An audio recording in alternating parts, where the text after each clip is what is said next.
Data book.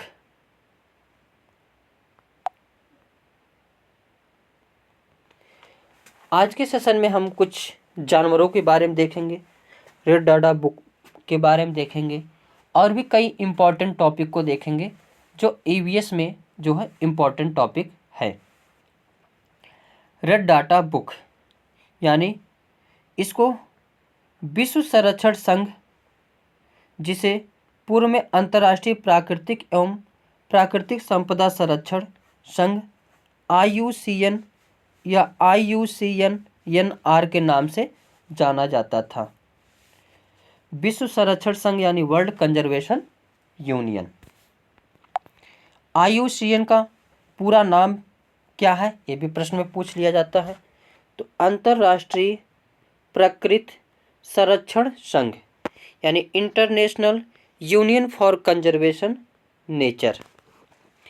IUCN एक सूची जारी करता है जिसे रेड डाटा बुक के नाम से जाना जाता है, जिसमें संकटापन्न जीवों की प्रजातियों के प्रकार तथा उन प्रजातियों का वर्णन किया जाता है जो कि विलोपन के खतरे से गुजर रही हैं। रेड डाटा बुक में प्रकाशित जातियों को थ्रेडेंट जाति का नाम दिया गया है। IUCN के 3 वर्ग होते हैं, एक संकटापन्न, एक सुभद्य, एक दुर्लभ। प्रजातियां थ्रेडेंट जातियों के अंतर्गत आते हैं। अब देखते हैं एनिमल यानी जानवर। वेरी वेरी इंपॉर्टेंट हर एक लाइन है, किसी भी लाइन को आप सभी को छोड़ना नहीं है। इस लाइन से ही प्रश्न पूछे जाते हैं। जानवर, जानवरों की खाल पर जो डिजाइन होते हैं उनके बालों के रंग के कारण होते हैं।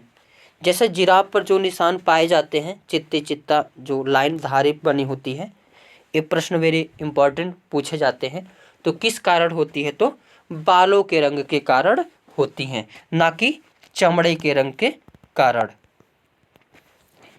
दिन में जागने वाले जानवर आमतौर पर कुछ ही रंग देख पाते हैं। रात में जागने वाले जानवर हर चीज़ को सफ़ेद और काली ही देखते हैं। वेरी इंपॉर्टेंट ये है कि जो रात में जागने वाले जानवर हर चीज़ को किस रंग में देखते हैं, तो सफ़ेद और काली।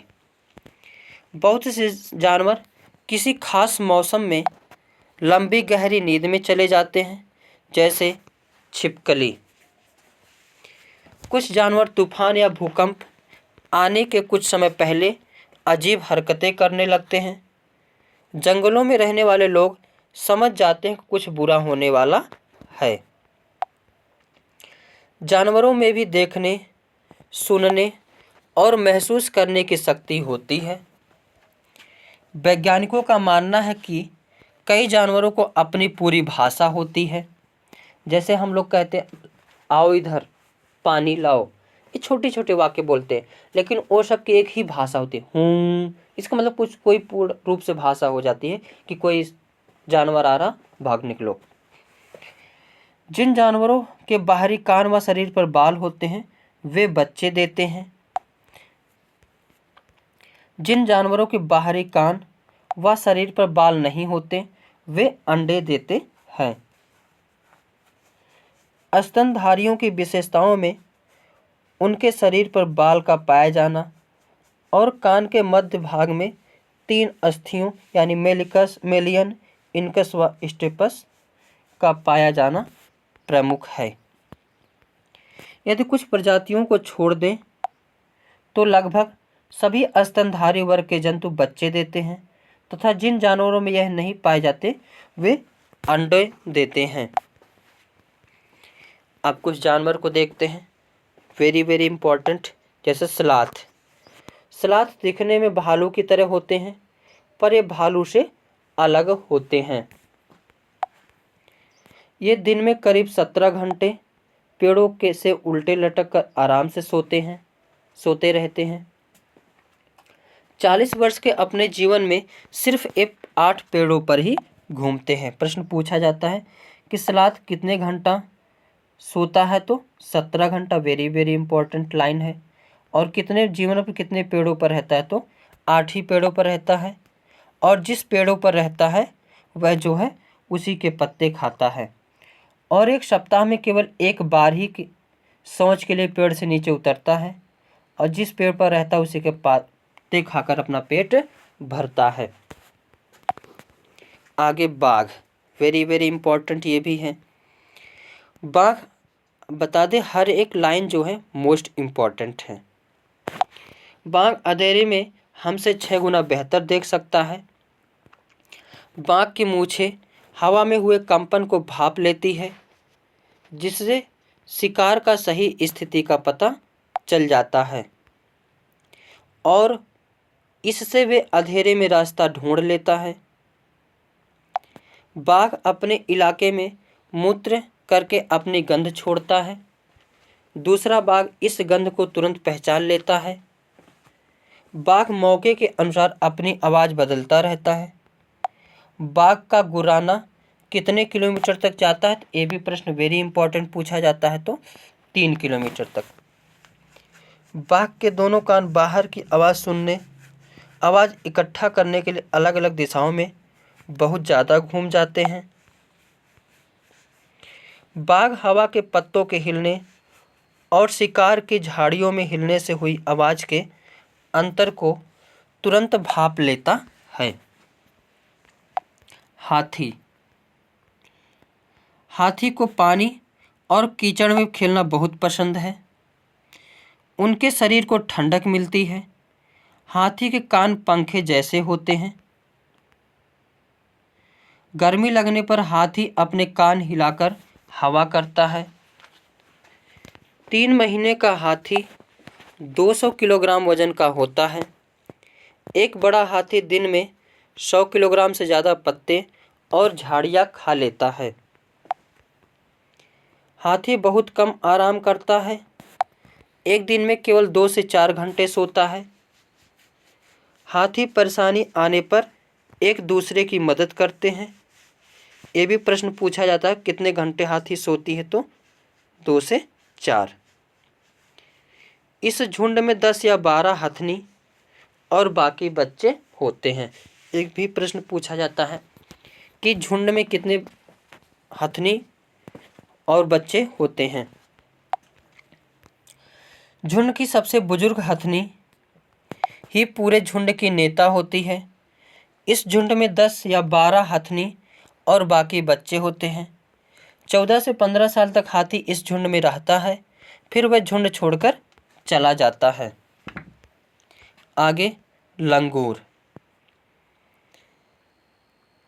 जंगल में ऊंचे पेड़ पर बैठा लंगूर अपने पास आती मुसीबत को देखकर एक खास आवाज़ निकालकर अपने साथियों को संदेश देता है और उन्हें चौकन्ना करता है।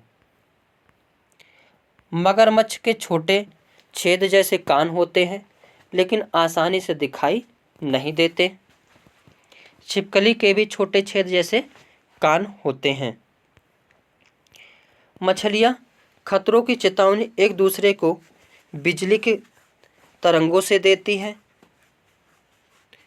डॉल्फिन भी अलग अलग तरह की आवाज़ निकालती है और एक दूसरे से बातें करती हैं। गिलहरी, ये सभी जो पॉइंट लिखे गए हैं वेरी वेरी इंपॉर्टेंट पॉइंट हैं। गिलहरी के दांत हमेशा बढ़ते रहते हैं। दांतों से काटने और कुतरने के कारण इनके दांत घिस जाते हैं, इसीलिए हमेशा काटते रहते हैं। जब छोटे बच्चे के 2 दांत आगे वाले निकले होते हैं तो वो भी बड़े अच्छे लगते हैं, क्यूट से। बिल्ली के दांत नुकीले होते हैं, जो मांस को फाड़ने और काटने के काम आते हैं। गाय के आगे के दांत को पत्तों को काटने के लिए होते हैं और पीछे के दांत चपटे और बड़े होते हैं, जो घास चबाने के लिए होते हैं। सांप, वेरी वेरी इंपॉर्टेंट ये भी है। हमारे देश में केवल 4 तरह के ही जहरीले सांप होते हैं। इनके नाम है नाग, करैत, दुबैया और अफाई। ये वेरी वेरी इंपॉर्टेंट पॉइंट है। कितने तरह के सांप पाए जाते हैं जहरीले? तो 4। ये नाम भी याद करना है, नाग, करैत, दुबोइया और अफाई। जब सांप किसी को काटता है तो उसके 2 खोखले जहर वाले दांतों से उस व्यक्ति के शरीर में जहर चला जाता है। इस जहर से बचने के लिए उस व्यक्ति को सीरम नाम की दवाई दी जाती है, जो सांप के जहर से ही बनाई जाती है। तो प्रश्न पूछा जाता है कौन से दांतों से जहर जो है मनुष्य के अंदर जाता है? तो सांप के 2 खोखले दांत। और दवाई कौन से प्रयोग की जाती है? तो सीरम। किससे बनाई जाती है? तो इन्हीं के जहर से। सांप के दांत नुकीले होते हैं, लेकिन वह अपने शिकार को चबाकर नहीं खाते, बल्कि पूरा निगल जाते हैं। सांप के बाहरी कान नहीं होते, वे जमीन पर हुए कंपन को ही सुन पाता है। सपेरे को कालबेलिया भी कहते हैं। कालबेलिया नाच में सांप जैसी मुद्राएं होती हैं। आगे कुत्ता। कुत्तों की गलियों में वो अपनी जगह बटी हुई होती है। एक कुत्ता दूसरे कुत्ते के मलमूत्र की गंध से जान लेता है कि उसके इलाकों में बाहर का कुत्ता आया था। केचुआ जमीन में छेद बनाकर मिट्टी को मुलायम कर देते हैं। जमीन को इन छेदों से हवा और पानी मिल जाती है। केचुए मृत पत्तियों और पत्तों को खाते हैं और इनके मल से जमीन उपजाऊ बनती है। केचुओं को किसानों का मित्र कहा जाता है। आगे चींटियाँ मिलजुल कर रहती हैं और चींटियों का काम बटा होता है। रानी चींटी अंडे देती हैं। सिपाही चींटियाँ बिल का ध्यान रखती हैं। काम करने वाली चींटियाँ भोजन ढूंढकर बिल तक लाती हैं। चींटियाँ चलते समय शरीर पर कुछ गंध छोड़ती हैं, जिसे सूंघकर पीछे आने वाली चींटियों को रास्ता मिल जाता है। दीमक और ततैये भी समूह में रहते हैं। आगे मच्छर हमारे शरीर की गंध, खासकर पैरों के तलवे की और हमारे शरीर की गर्मी से हमें ढूंढ लेते हैं। मच्छर पानी में अंडे देते हैं। डेंगू, मलेरिया, चिकनगुनिया बीमारी मच्छरों के द्वारा फैलती है। रुके हुए पानी में या इकट्ठा हुए पानी में मलेरिया के मच्छर पैदा होते हैं। इसलिए मच्छरों के प्रजनन को रोकने के लिए पानी में तेल डालना उचित रहता है। इससे पानी का पृष्ठ तनाव कम हो जाता है और ऑक्सीजन की आपूर्ति रुक जाती है, जिससे मच्छर का लार्वा मर जाते हैं। आगे रेशम का कीड़ा अपनी मादा को इसकी गंध से कई किलोमीटर की दूरी से ही पहचान लेता है। यही पॉइंट पूछा जाता है कि कौन सा कीड़ा जो है अपनी मादा को कई किलोमीटर दूर से ही पहचान जाता है? तो रेशम का कीड़ा। एक गाना है ना सनी देओल का, मैं तुझे तेरी खुशबू से पहचान लूँगा, तो दुनिया में चाहे जहाँ भी रहेगी। वही कारण है इसका, रेशम का कीड़ा। चूहों को देखने की क्षमता कम होती है, लेकिन इनके सूंघने, छूने और टेस्ट करने की क्षमता अधिक होती है।